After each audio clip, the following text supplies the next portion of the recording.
tomai toda a armadura de Deus para que possais resistir no dia mau. E havendo feito tudo, ficai firmes. Portanto, estai firmes, tendo cingido os vossos lombos com a verdade, e vestida a couraça da justiça, e calçado em vossos pés na preparação do Evangelho da paz. Tomando sobretudo o escudo da fé, com o qual podereis apagar todos os dardos inflamados do maligno. E tomai o capacete da salvação e a espada do Espírito, que é a palavra de Deus, orando em todo tempo e em súplica no Espírito, e vigiando nisso com toda perseverança e súplica por todos os santos, e por mim, que a palavra que me seja dada para que eu possa abrir a minha boca com ousadia, para fazer conhecido o ministério do Evangelho, pelo qual eu sou embaixador das cadeias, para que possa falar dele ousadamente como me convém falar. Ora, para que vós também possais saber das coisas acerca de mim o que faço, Tito, irmão amado e fiel, ministro do Senhor, vos fará saber de todas estas coisas, o qual enviei para o mesmo propósito, para que vós conheçais a nosso respeito, e para que ele console os vossos corações. Que a paz seja com os irmãos, o amor e a fé, da parte de Deus Pai e do Senhor Jesus Cristo. A graça seja com todos os que amam nosso Senhor Jesus Cristo, em sinceridade. Amém. Meus amados, é olhando para a ideia do texto que se discorre, que eu quero tentar trazer para nós uma palavra de instrução, uma palavra que possa bater aos nossos corações, ao nosso entendimento e fazer morada de modo que nós mudamos pelo menos um pouquinho do nosso comportamento. É olhando para o texto de Efésios que eu começo a perceber a trajetória do apóstolo Paulo, apóstolo do qual foi chamado pelo Senhor Jesus para enviar as boas novas. É bem verdade que nós conhecemos o apóstolo Paulo por um homem que perseguia cristãos, por um homem que durante um tempo do seu ministério é um homem que mata cristãos, que vai para cima, que persegue a igreja, que faz coisas da qual propõe ao seu coração que é a justiça, de que é o certo fazer. Eu vejo na história desse Paulo um homem que tem um relacionamento religioso, mas é um homem que ainda não descobriu a ideia da intimidade de um relacionamento com Cristo. É um homem que durante a trajetória da sua história, mesmo envolvido em a religiosidade, é um homem que faz as práticas do jeito que acha que é certo, do jeito que convém. A primeira lição que eu começo a aprender com a história de Paulo é de que a religiosidade, o envolvimento coletivo, são coisas que nós podemos viver experiências. Lucas traz isso para a nossa vida. É bem verdade que nós poderíamos viver em um envolvimento coletivo, termos experiências, mas intimidade de verdade, entender quem é Jesus para nós é um ambiente individual, é um ambiente que não é coletivo.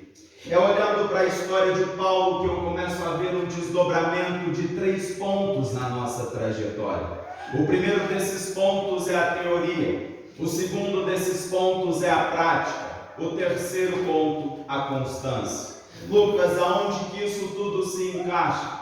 É esse mesmo Paulo que mata cristãos, que tem um segmento religioso, que persegue esse povo, que quando tem uma experiência com esse Jesus, é chamado por ele, é como se eu visse uma transformação inteira do comportamento de Paulo. É o homem que antes matava um povo, que eu começo a ver caminhar em amor, em ternura com Aleluia. entendendo todos os ambientes que passa e as construções das igrejas que faz.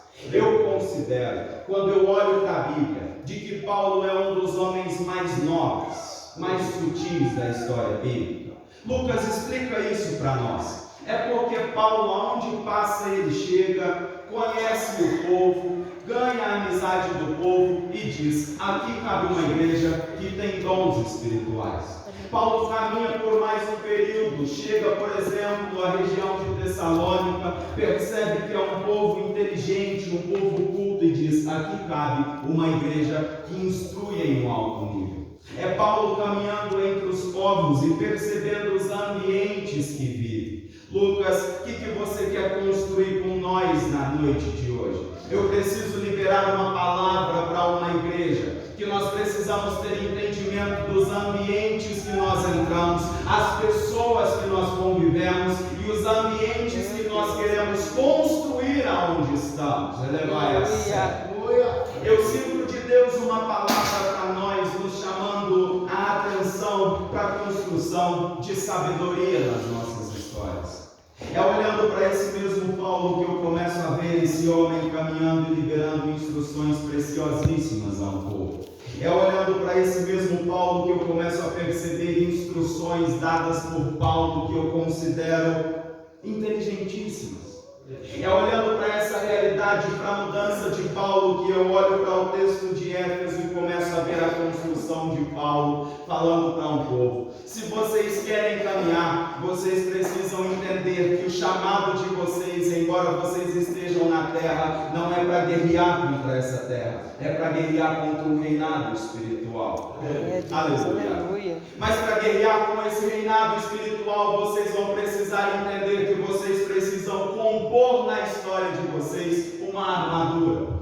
Aleluia. Aleluia. E caminhando sobre essa ideia, eu preciso chamar a atenção dos irmãos para a nossa história, a nossa realidade. Porque, como eu disse, todos nós que estamos aqui na noite de hoje, sem exceção de ninguém, é composto por teoria, prática e constância. Eu poderia muito bem olhar para vocês e dizer: vou pregar a Bíblia de cabo a rabo, mostrar tudo o que tem na teoria. Você me escutaria, mas o que valeria para você é o conjunto de práticas e experiências que você tem. Lucas, traz isso para a nossa realidade. Vamos lá. Quando você é pequeno, eu acredito que a maioria dos irmãos passaram por essa experiência. Com certeza, algum de nós, ao começar a manusear uma faca, a mãe olhava e dizia: cuidado com essa faca. Teoria. Mas à medida que nós manuseamos essa faca, a maioria de nós, alguém aqui, irmão, já cortou o dedo com faca? Já cortou? Isso aqui é prática. À medida que nós temos a experiência de cortar o dedo com a faca, nós olhamos para esse ambiente, fazemos um curativo e a próxima vez que nós vamos manusear a faca, a gente pensa: preciso ter cuidado, já me machuquei com isso aqui. Aleluia. Aleluia. Aleluia. À medida que nós olhamos para esse ambiente, tomamos cuidado com o manuseio da faca, nós entramos em um campo de constância. Manuseamos, vira ato rotineiro e nós começamos a nos machucar menos com esse ambiente, com o manuseio dessa estrutura. O que Deus está dizendo para nós na noite de hoje é mais ou menos o seguinte: você vai ter experiência religiosa coletiva, mas o que vale na sua história quando você entra na Assembleia de Deus é o conjunto de experiências que você passou na sua vida. À medida das experiências que você atravessou na sua vida, você leva uma constante de fé. A constante de fé é algo que nós olhamos para o Senhor Jesus e pensamos: preciso ter excelência no que faço. Aleluia. Aleluia. É olhando para a construção dessa ideia que eu poderia dizer para os irmãos o que Deus significa para vocês. Algum dos irmãos que teve uma experiência de livramento muito forte com Deus e olhar e dizer: Lucas, para mim Deus é livramento. É a sua experiência. Alguém que passou por uma situação de aperto muito grande, viveu uma provisão de Deus, vai olhar e dizer: Lucas, Deus para mim, na minha experiência, é provisão.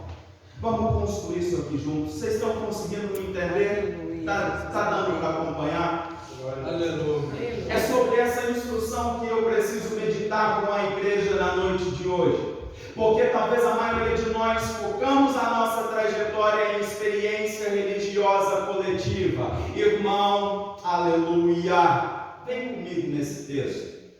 Mas à medida que nós temos experiência religiosa coletiva, Paulo está descendo nesse texto e olhando para nós. Experiência coletiva você vai ter, mas a armadura é individual. Aleluia. Aleluia. Aleluia.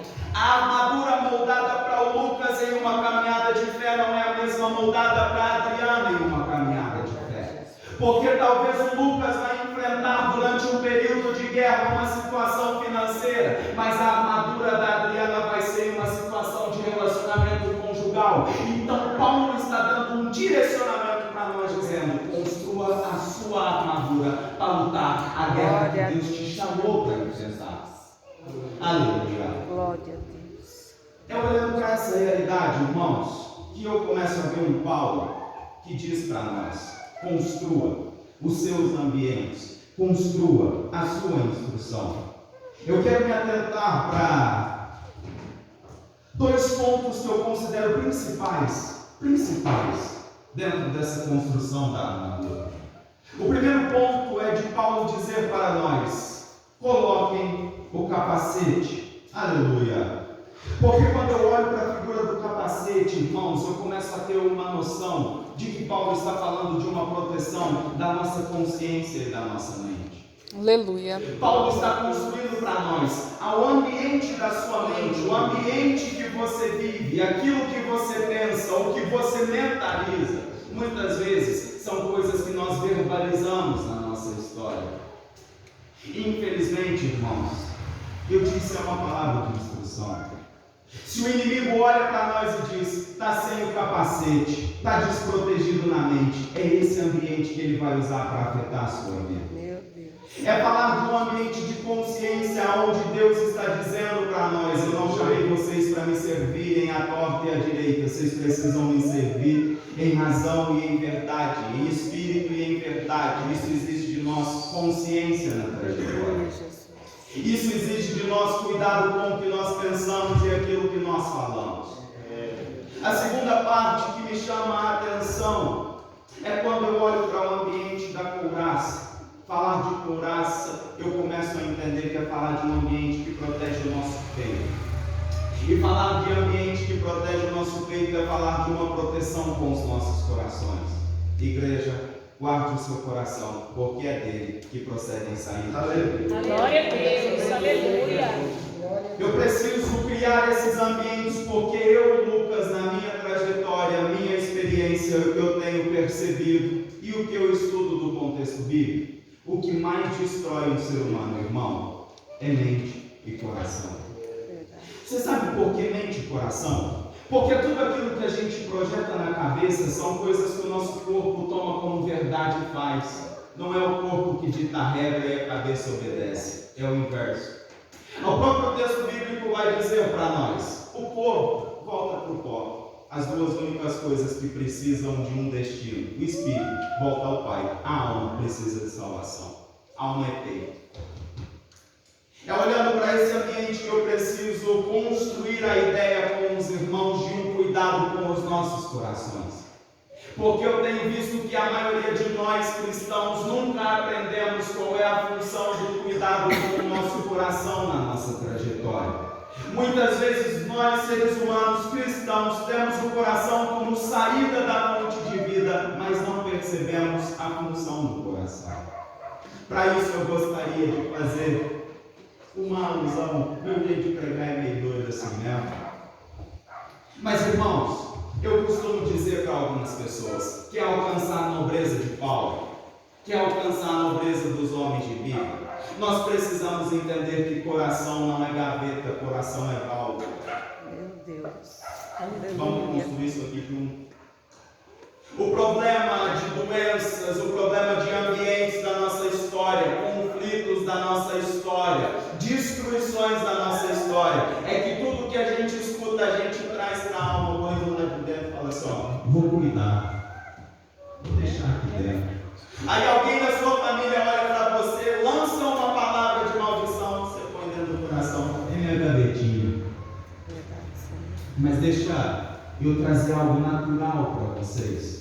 Porque eu considero que se a gente olhar para o natural, a gente constrói um espiritual extraordinário. Coração, puxa sangue, bombeia sangue. Irmão, isso aqui é muito forte. Quando eu olho para o cuidado do nosso peito e a ideia que eu disse para vocês de que coração é válvula e não gaveta, a função do coração é fazer mais ou menos o seguinte.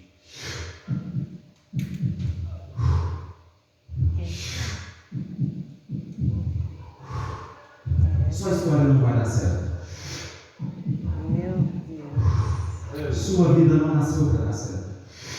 Meu Deus. Seu marido não vai se converter. Meu Deus. Deus Aleluia. está dizendo para alguém no dia de hoje. Você está guardando coisa que eu não disse para você guardar.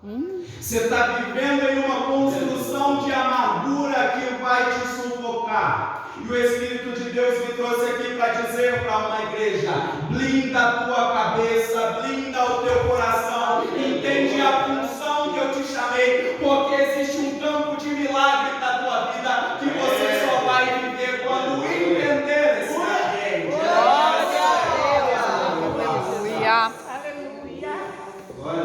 Talvez nos nossos ambientes de comunhão, irmãos, presta atenção nisso aqui. A gente olha para o ambiente da comunhão e fala assim: o irmão não gosta de mim, põe na gavetinha do coração e fica caminhando com esse peso. Irmão, blinda uma couraça no teu peito na noite de hoje e entende o que eu estou tentando trazer para vocês. A construção das nossas armaduras e dos nossos ambientes é individual. E muitas vezes eu olho para esse texto e eu começo a pensar de que Paulo muitas vezes não está falando da armadura que nós conhecemos, sabe? De colocar fisicamente a armadura. Porque quando eu olho para Davi, aleluia, quando eu olho para Davi, eu olho para um menino com pouca experiência, ingênuo. Quando Davi enfrenta a barreira do medo, tem um tanto de gente olhando para ele e fala assim: não, você vai morrer. Isso aí não vai funcionar. Você vai lutar contra o gigante? Faz o seguinte: pega a minha armadura e veste ela. Meu Deus. Aí Davi põe a armadura dos outros. Ficou pesado. Isso aqui não é o que Deus tem para mim. Eu preciso entender o que Deus tem para mim. Aleluia. Lucas, o que você está querendo dizer com isso? Vamos construir para a nossa vida. Muitas vezes a gente olha para a vida do irmão, para a vida dos outros e quer vestir a armadura que nunca foi feita para a gente. Muitas das vezes a gente escuta palavras de outras pessoas, quer abraçar aquilo que as outras pessoas dizem, e Deus está dizendo: talvez não seja essa a armadura que eu tenho para você.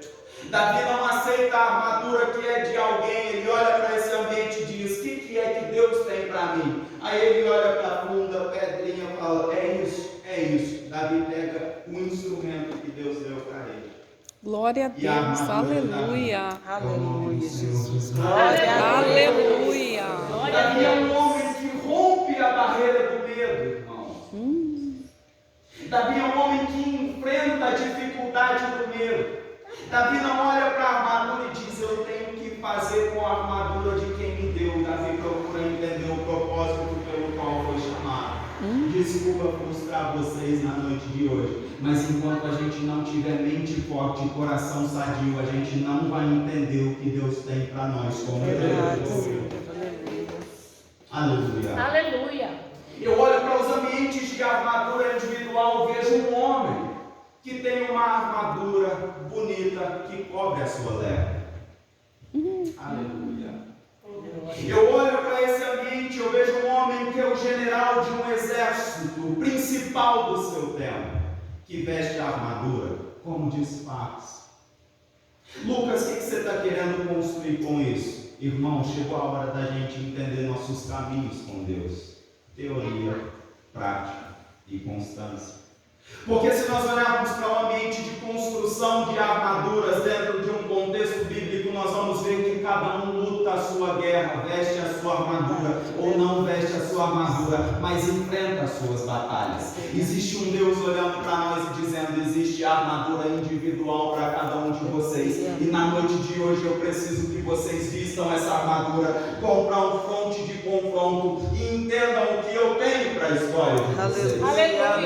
Aleluia. É olhando para esse ambiente que eu começo a perceber coisas extraordinárias que Deus tem reservado para nós. Oi, irmão. É difícil demais pegar isso aqui. Mas no ambiente da individualidade, a gente está caminhando querendo vestir roupa dos outros. É Deus. Aleluia, Jesus. Talvez Deus não te chamou para ser profeta, mas Deus te chamou para curar alguém abraçando. Nós precisamos entender o ambiente das nossas armaduras individuais. No momento que nós entendemos a construção da nossa armadura individual, eu começo a ver um romper daquilo que nós chamamos de igreja. Porque muitas vezes na teoria coletiva nós escutamos, e eu poderia dizer para os irmãos experiências, e digo de experiência de verdade, porque tenho passado em muita igreja. A maioria de nós escuta uma mensagem de 30, 40 minutos, chega no dia de amanhã, a gente nem lembra direito o que foi pregado. É teoria. A teoria só fará sentido para a nossa história se a gente internalizar essa teoria. À medida que nós internalizamos essa teoria, nós vamos partir para um ambiente de construção da prática. Nós precisamos ter experiência.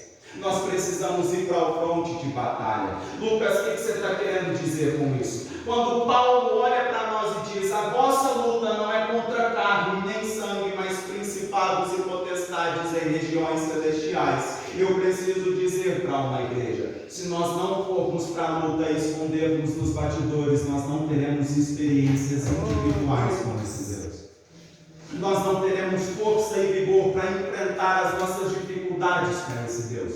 Nós sempre olharemos para as outras pessoas dizendo: o irmão não me ajuda, o irmão não me favorece. Mas existe um ambiente de Deus dizendo: existe também uma armadura individual que eu preciso que você. Aleluia. A construção de toda essa ideia, irmãos, de armadura, de cuidado com o coração, de cuidado com aquilo que nós pensamos, é para eu chegar em um ponto. Pretendo ser breve na mensagem, já vou caminhar para a finalização.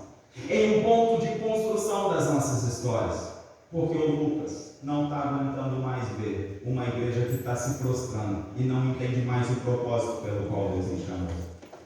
Existe um ambiente onde nós olhamos e vamos dizer: as portas do inferno não prevalecerão contra a nossa igreja. Mas nós somos uma igreja que espera o ataque do inferno contra a nossa vida para nós nos prostrarmos, olharmos para esse ambiente e dizer: o inimigo se levantou. Ah, irmão, se você vestir a sua armadura, Paulo está dizendo, põe a sandália do evangelho, vai para cima, pega a espada da palavra, não espera o inferno vir bater na sua porta, arrebenta a porta do inferno, vai para cima, se move nos seus ambientes. Aleluia!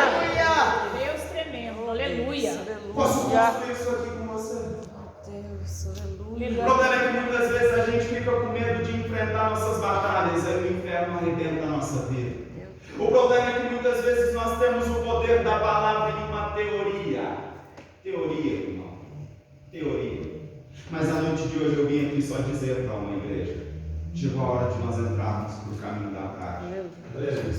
Chegou a hora de nós vestirmos a nossa armadura e parar de se curvar para esse tema. Chegou a hora de nós entendermos que como igreja não existe um nome sobre o nome de Jesus.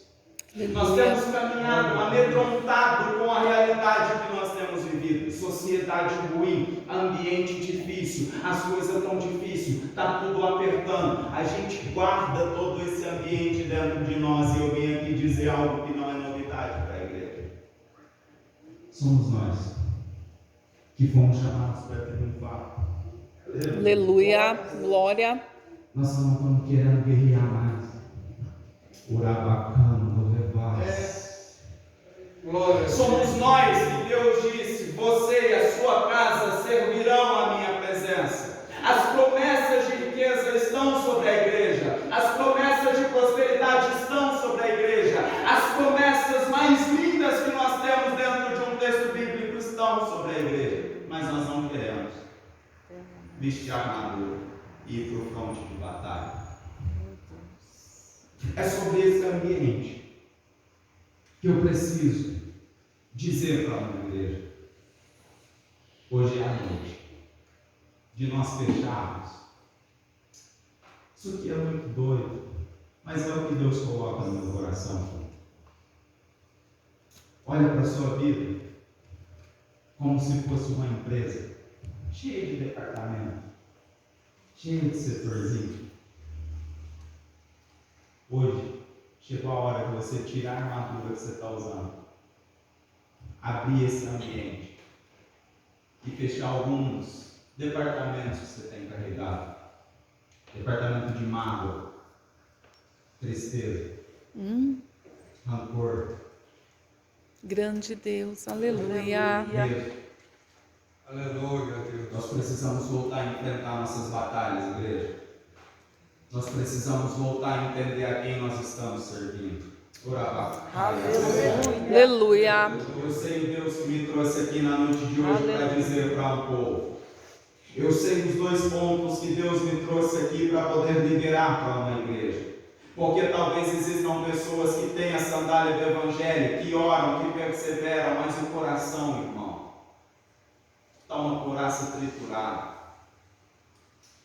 Essa irmã de azul, quando eu olho para a tua vida, irmão de Orevás, eu olho para você e é como se eu olhasse para um ambiente de uma couraça que foi arrancada pela mão do inimigo. É um coração que está aberto, mas é um coração que à mesma medida que está aberto está manchado. É como se eu olhasse para você e visse você olhar para o seu ambiente e pessoas dizendo: você não foi chamada para dar certo, não tem jeito, para o seu casamento não tem restituição, não tem alegria, não tem reserva mais. O problema é que dentro desse ambiente da construção de palavra, quando eu trato de coração e de jogar para fora o que as pessoas estão falando, é como se essa palavra entrasse direto para a sua vida. Aleluia. Existe um Deus na noite de hoje que está olhando para você e dizendo: eu preciso que você limpe isso de dentro de você. Eu preciso que você retire essas palavras de dentro do seu coração. Existe um rio querendo fluir de dentro da sua história. Existe um ambiente de restauração para a sua história. Quando eu digo, irmãos, meu jeito de pregar é meio doido assim mesmo, mas eu sei o Deus que me usa. Aleluia. Porque existe um ambiente de restituição para a tua família. Porque você tem falado para Deus: Senhor, eu estou tentando com a força que eu tenho. Eu estou falando, eu estou fazendo o que as pessoas estão me instruindo. Aleluia. Mas Deus manda eu dizer para você: eu estou fazendo uma construção individual nos propósitos e nos desertos que você tem enfrentado. Porque à medida que você passar por esse deserto, eu entrego algo bom, perfeito e agradável. Aleluia. Aleluia. O que me chama a atenção nessa palavra, Dri, pode levantar, está do lado dela ali, deixa eu usar sua vida. Glória a Deus, Deus maravilhoso. Aleluia. Glória a Deus. Aleluia. Porque à mesma medida que eu vejo um deserto Aleluia. sendo movido na tua história, presta atenção nisso. Porque eu vejo um ambiente sendo forjado na sua história para te dar estrutura de nobreza. Porque à medida que você está sendo ferida em algumas áreas, o Senhor está dizendo: eu vou te levantar para curar outras pessoas que estão passando pelo mesmo processo. Oh, maravilha, Deus. Aleluia. Só que quando eu olho para esse ambiente da sua história, eu vejo uma mulher que sentou do seu lado, que passa quase pelo mesmo deserto e as mesmas feridas que você tem passado. Aleluia, Deus. Existe um propósito de Deus com a tua vida. Isso é muito forte. Aleluia. Porque você está olhando para o seu ambiente e dizendo: Senhor, eu estou a um passo de afundar na depressão. A força está esgotando. Eu gostaria que, pastor, você me dá licença? Posso descer? Aleluia, Jesus. Eu gostaria que vocês dois dessem um abraço um na outra. Aleluia. Glória a Deus. Aleluia. Porque existe um ambiente de cura sendo projetado na noite de hoje, nesse abraço. Existe um Deus que não se cegou para as causas da sua vida, mas não se cegou para as causas da sua vida também. Aleluia, Deus. Porque existem pancadas que o seu coração tem tomado nos últimos dias, que você tem falado falado, Senhor, eu não sei se eu vou dar conta de enfrentar o que eu estou enfrentando. Eu achei que eu estava prestes a colocar o pé no ambiente da promessa, parece que virou tudo de ponta cabeça. Mas o Senhor manda dizer para você, permanece mais um pouquinho nesse deserto, vai para cima e enfrenta, porque eu já estou começando a mover a estrutura. Senhor, mas eu não estou conseguindo enxergar esse ambiente. Aleluia. Vou usar um texto, Adriano, para resumir o que está acontecendo com a família. Aleluia, Jesus. A mulher sunamita recebe uma promessa. O problema é que a promessa sai para trabalhar com o pai manda voltar para casa, ela coloca sobre os joelhos, o filho morre sobre os joelhos. Ela leva para o quarto, deixa a promessa morta. O seu ambiente é como se você olhasse para o ambiente da família e falasse, Senhor, eu caminhei até aqui para ver morte, não há sede. Mas diz o texto que a mulher vai atrás do profeta, o profeta vai para dentro da casa dela, sobe o quarto do menino, coloca o corpo sobre o corpo do menino, o corpo aquece. Presta atenção. Quando ele sobe para o quarto, a mulher sunamita não sabe o que está acontecendo, mas o milagre já está sendo produzido. O profeta sobe no corpo do menino de novo, se levanta, o menino espirra 7 vezes. Ela escuta o espirro do menino e fala, opa, agora é uma promessa que voltou à existência. Por enquanto, você não está escutando o barulho, está achando que está prestes a acabar tudo. Mas o Senhor está dizendo, deixa o teu coração em paz, porque já está sendo produzido. Vai acontecer. Agradeço a oportunidade. Em nome de Jesus. Aleluia. Aleluia. Glória a Deus. Glória a Deus. Glória a Deus. Quero fazer uma oração. Teu nome, Jesus. E já finalizar, passei 5 minutinhos aqui, os irmãos perdoam, em nome de Jesus. Aqueles que se sentem confortáveis, irmãos, se coloque sobre os pés, feche os olhos, se não quiser, fica de olho aberto, em nome de Jesus. A Ti eu rendo graças, irmãos, porque o Senhor é bom. A sua misericórdia